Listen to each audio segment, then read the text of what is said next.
I've been asked to share about the development of the process for giving.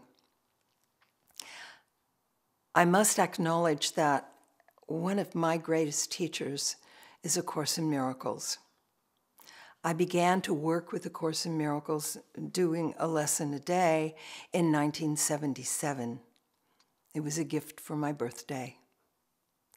And I remember how I felt when I read about forgiveness in A Course in Miracles and the things that it said about the unforgiving mind doesn't know whether to go or to stay.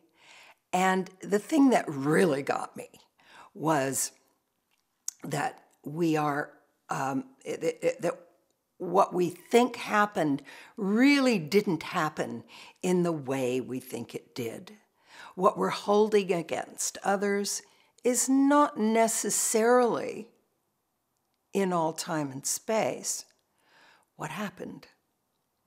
And it took me a long time to integrate all the Course in Miracles thoughts about forgiveness.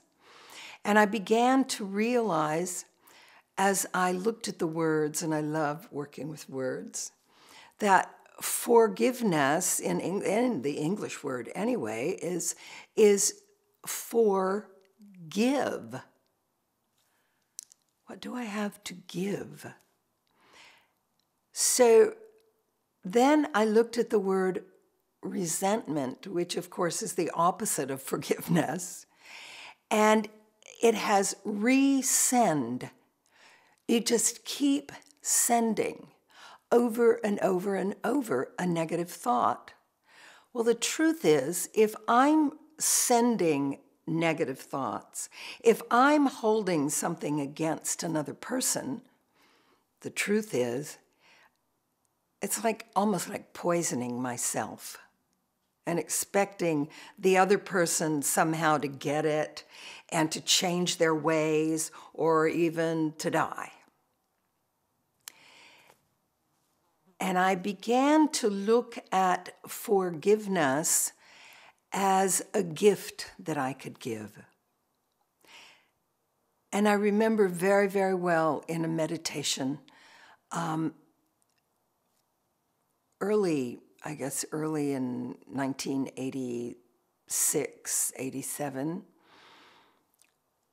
it came to me that I had been holding certain things against my father, and that in every process of forgiveness that I had done in the past, and I'd done quite a few, and really, really studied forgiveness, is that I was always including what they did or what I thought they did. And I realized in that meditation, somehow I realized I'm just reinforcing. Even though I say, I forgive you, I'm saying, I forgive you for, and then adding that thing I think they did. So another few days went by, and then I was meditating one day and breathing and thinking about forgiveness, and I thought, I'm just going to see my father, and I'm going to see what he really needs. What did this man who did that thing I think he did really need? And I was amazed, and it brings tears to my eyes right now. I realized that what I did was engage my compassion.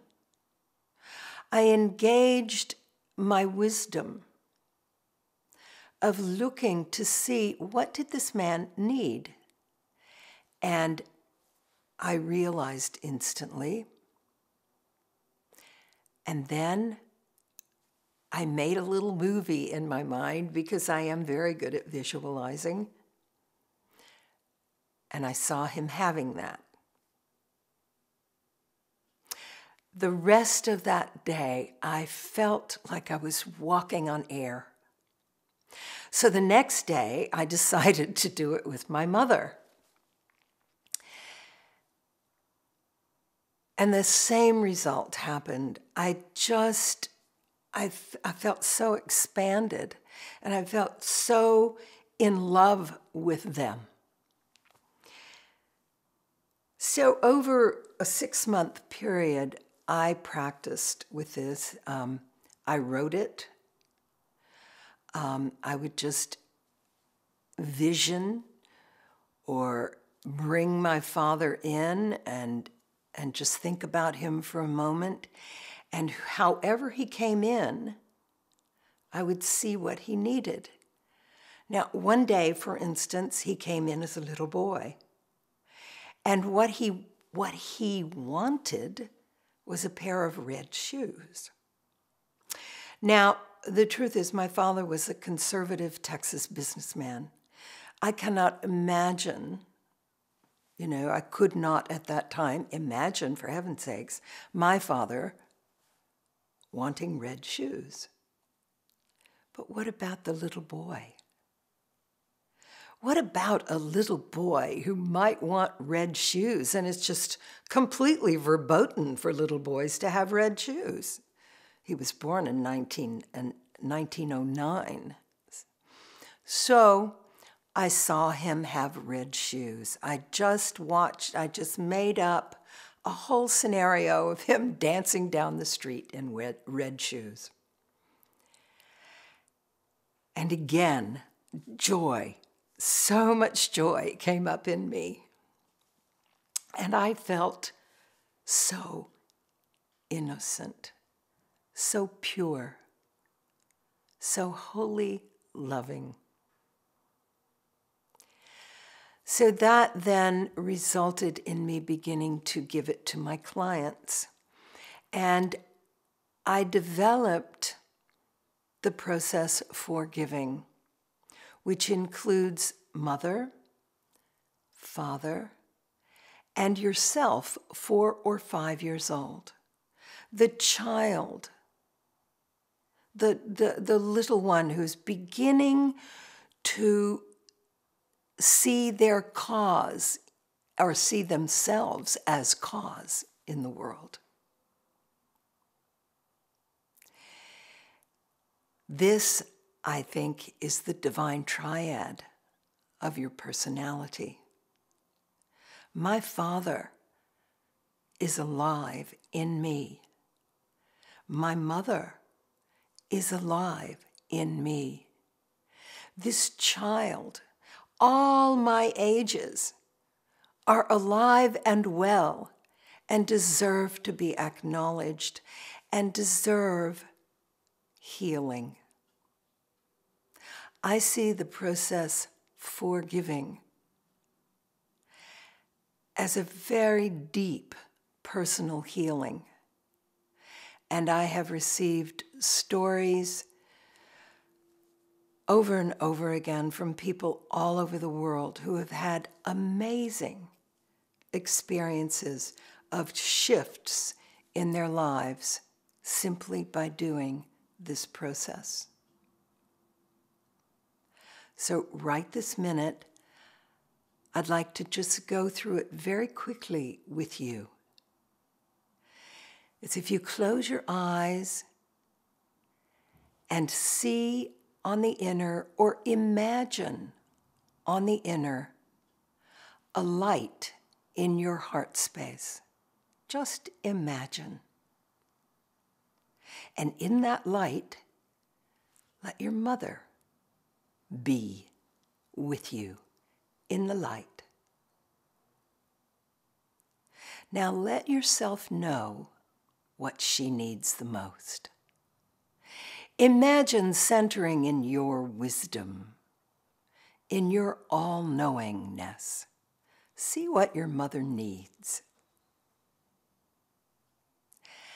And then, ever so gently, imagine her having it. You can imagine writing a little story. You can imagine making a little movie. see your mother in her life having what you know she needs the most.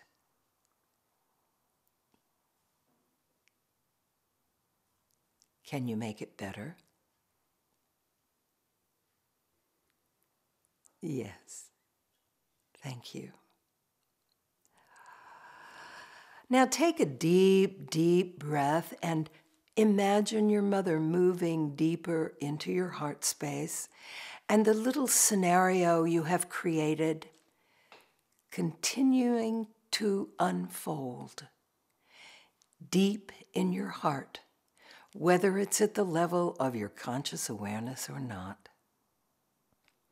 Now imagine your father there in the light in your heart space. We don't always see on the inner in the same way that we see with the body's eyes. So just allow your Father to be with you and let yourself know what he needs the most. Wise woman, wise man, imagine your Father having what you know he needs the most right now. And make it wonderful. Give to him what you know he needs.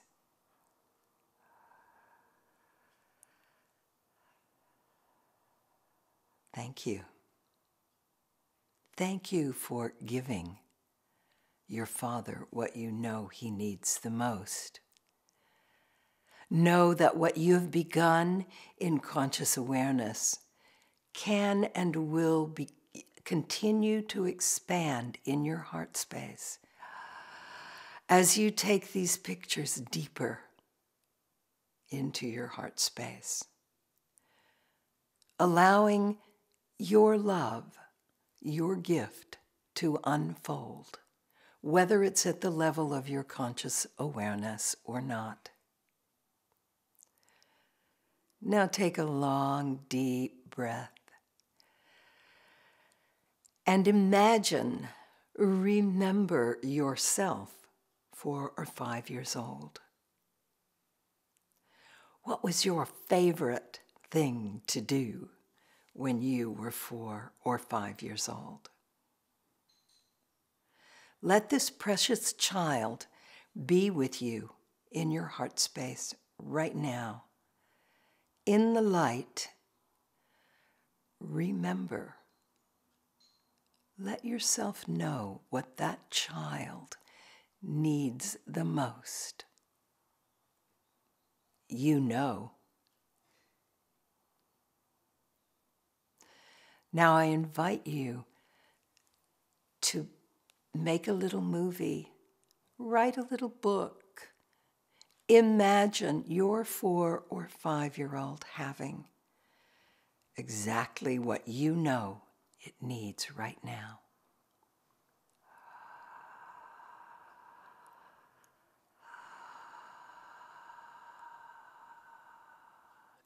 Make it wonderful for this precious child. Imagine. Relax. And now take a deep, long breath and bring your mother and your father in to your pictures with your child.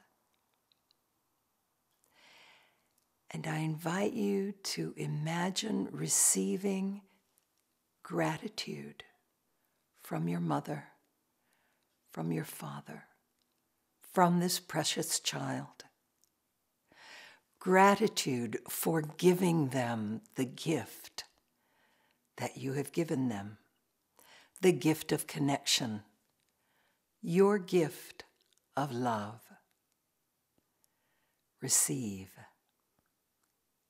Your love is received.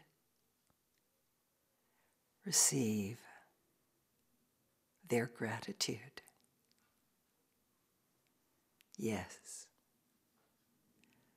Your love is received as this divine triad of your personality moves deeper and deeper into your heart space to unfold in love and gratitude and compassion. True forgiveness.